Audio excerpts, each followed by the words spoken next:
कमजोर पासपोर्ट, यो शब्द सुन्दा के लाग्छ? सायद खासै केही होइन, तर यसको पछाडि लुकेको पीडा र अपमान कस्तो हुन्छ त्यो त भोग्नेलाई मात्र थाहा हुन्छ। आज हामी एउटा यस्तै व्यक्तिगत अनुभवको कथा सुनाउँदैछौँ जसले यो शब्दको गहिरो अर्थलाई छर्लङ्ग पार्छ। यो सबै सुरु हुन्छ एउटा यात्राबाट, एउटा यस्तो यात्रा जसले एक व्यक्तिको सोच्ने तरिकालाई नै सधैँको लागि बदलिदियो।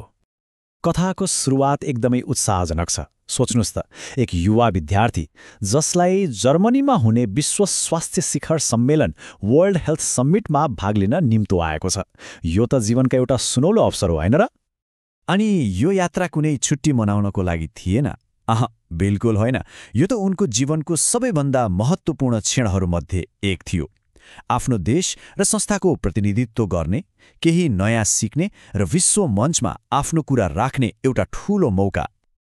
अनि तयारीको कुरा गर्दा उनी एकदमै तयार थिइन्। निमन्त्रणा पत्र, भिसा, पासपोर्ट, आउने जाने टिकट, बस्ने ठाउँको ठेगाना, चाहिने हरेक सानो ठूलो कागजपत्र एकदमै होसियारीपूर्वक मिलाएर राखेकी थिइन्। सबै कुरा ठिकठाक थियो। उनको यात्रा सुरु भयो एउटा सस्तो फ्लाइट रुटबाट। पैसा बचाउन खोज्नु त सामान्य नै हो, होइन?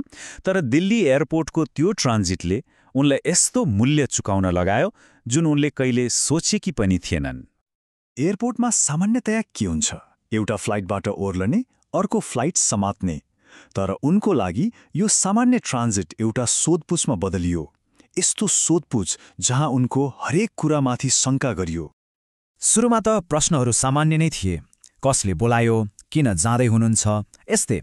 तर सबै प्रमाण देखाउँदै पनि ती प्रश्नहरू बिस्तारै शङ्काको घेरामा परिणत भए। अब उनीमाथि व्यक्तिगत प्रश्नहरू तेर्सिन थाले। के तपाईँ साँच्चै विद्यार्थी हो? पैसा छ कि छैन? जस्ता प्रश्नहरूले उनको पहिचान र आर्थिक क्षमतामाथि नै प्रहार गर्यो। उनीमाथि नै शङ्का गर्न थालियो। तर सबैभन्दा अचम्मको र अपमानजनक प्रश्न त यो थियो, तपाईँ जस्तो एक नेपाली यस्तो सम्मेलनमा किन जानु पर्यो?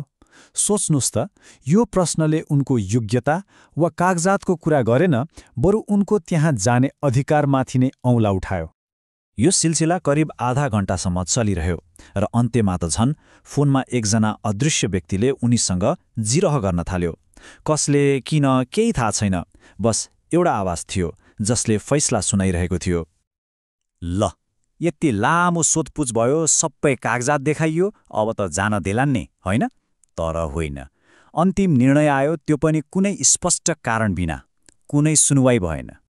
अनि कारण के दियो थाहा छ? बस्ने अवधि शङ्कास्पद छ अरे। यति अस्पष्ट आरोप। र यही बहानामा त्यो अधिकारीले एउटा यस्तो कदम चाल्यो जुन अपमानजनक मात्र थिएन, अपरिवर्तनीय पनि थियो।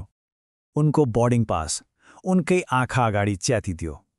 एकै क्षणमा उनको सपना, उनको अवसर सबै चकनाचुर भयो। कुरा यतिमा मात्रै सकिएन। यो बोर्डिङ पास च्यात्नु मात्र थिएन, उनलाई 8 घण्टासम्म हिरासतमा राखियो।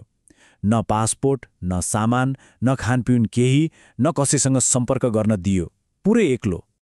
त्यो बेला उनले कस्तो महसुस गरिन् होला? अपमानित, अदृश्य, शक्तिहीन।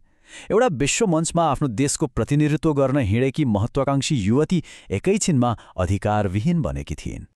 खैर, नेपाल दूतावासको पहलपछि उनले अन्ततः यात्रा गर्ने दोस्रो मौका त पाइन्। तर कथाको अर्को पाटो अब सुरु हुन्छ। यो दोस्रो यात्राले एउटा एकदमै फरक कथा भन्छ जसले सबै कुरा स्पष्ट पार्छ।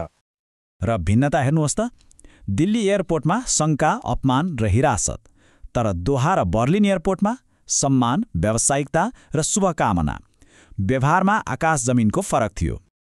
विशेष गरी जर्मन अध्यावरण अधिकारीले भनेको कुराले त झनै फरक देखायो। उनले भने, तपाईको बसाइ सुखद रहोस् मिस अधिकारी, सम्मेलनको लागि शुभकामना। दिल्लीको त्यो अपमानजनक व्यवहार र यहाँको यो सम्मानजनक स्वागत, कति फरक। एउटै व्यक्ति, एउटै कागजात, एउटै उद्देश्य, तर व्यवहारमा यत्रो फरक। यसले एउटै पीडादायी प्रश्न खडा गर्यो। आखिर यस्तो किन भयो? के कारण थियो? र जवाफ बिस्तारै स्पष्ट हुँदै गयो। यो कहिल्यै पनि कागजातको बारेमा थिएन। उनको तयारीमा कुनै कमी थिएन। समस्या त उनको पासपोर्टमा थियो। एउटा सानो देशको नागरिक भएकोले उनलाई सम्भावित जोखिमको रूपमा हेरियो, एक युवा प्रतिनिधि, एक सिकारु वा एक सपना देख्ने व्यक्तिको रूपमा होइन। उनको पहिचान उनको पासपोर्टको रङले छोपिदियो। यो अनुभवले उनलाई एउटा गहिरो प्रश्न सोध्न बाध्य बनायो। के संसारले कमजोर देख्ने पासपोर्ट लिएर नेपाली भएर जन्मनु नै उनको गल्ती थियो? यस्तो प्रणाली कति जायज छ जहाँ कुन देशमा जन्मियो भन्ने कुराले नै सम्मान र अपमानको फैसला गर्छ? र अन्त्यमा सार यही हो, हामी यात्रा गर्दा हातमा केवल एउटा पासपोर्ट बोकेका हुँदैनौँ, हामी त संसारले हामीलाई हेर्ने दृष्टिकोणको पुरै भारी बोकेर हिँडेका हुन्छौँ। पासपोर्ट एउटा कागज मात्र होइन, यो विश्वमञ्चमा हाम्रो पहिचान र स्थानको प्रतिबिम्ब हो।